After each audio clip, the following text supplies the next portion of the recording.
Okay, we're all set? Yeah, we're set. Cool. My name is Eric Walters. I've been working here for 3.5 years, and I head the Acorn Woodpecker Project, a long-term research project here at Hastings that was begun in 1968, making it one of the longest term studies of birds in the world. What it involves is coordinating research assistants that work here year-round and reporting on the work that we're doing here at the Hastings Reserve.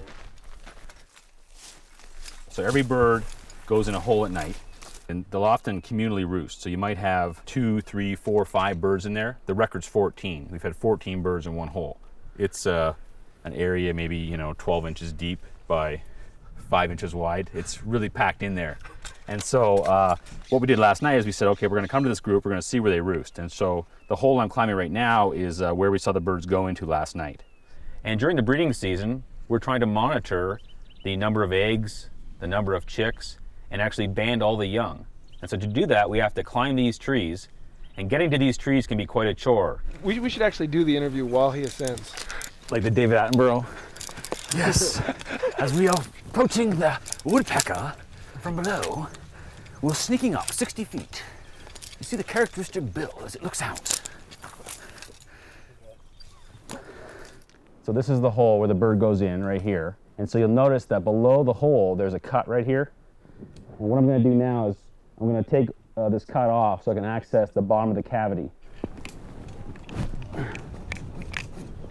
So right now I've finally got the cut open. And I'm going to put my hand in now and we'll see what's in there.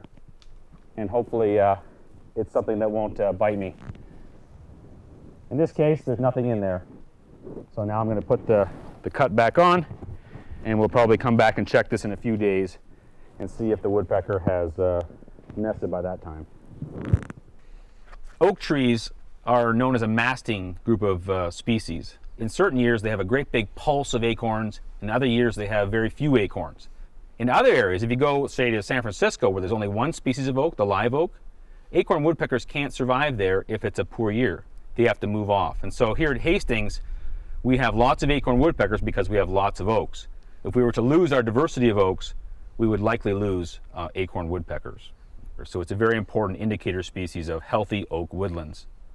So just below me here is a granary. Granaries are where the acorn woodpeckers store their acorns. And if you look down just below me, you'll see on this dead limb thousands of small holes that the acorn woodpeckers have created, usually in areas that are starting to rot or in some way defective. This usually comes with age. So young trees are typically not used by acorn woodpeckers. There are 2 species of oaks, the valley oak like the one I'm sitting in, and the blue oak. Over most of their range are not regenerating. That means that when the acorns fall to the ground, new trees are not forming. It's a conservation conundrum here in California where many of us are working on this as a research project, trying to understand why these oak trees are not regenerating. The tree I'm sitting in right now is probably somewhere between 400 and 500 years old. So when this tree falls, there won't be another valley oak to replace it. It's one of the research questions that I'm interested in is understanding how the acorn woodpeckers are limited. Can we actually create more woodpecker groups simply by giving them granaries? And so here's an example of one of my experimental trees. So down low, you can see some of my artificial granaries that I've added. Up higher are 2 artificial cavities that have been provided here. So this is an example showing how there were never any woodpeckers here in 40 years. But the moment we put up this artificial granary, we brought in these acorn woodpeckers that weren't otherwise here.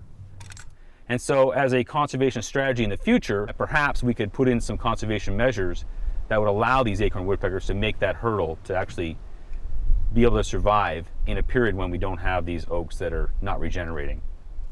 So I've checked the nest. Looks like there's no eggs today. So I'll have to come back in a few more days and I'll try again.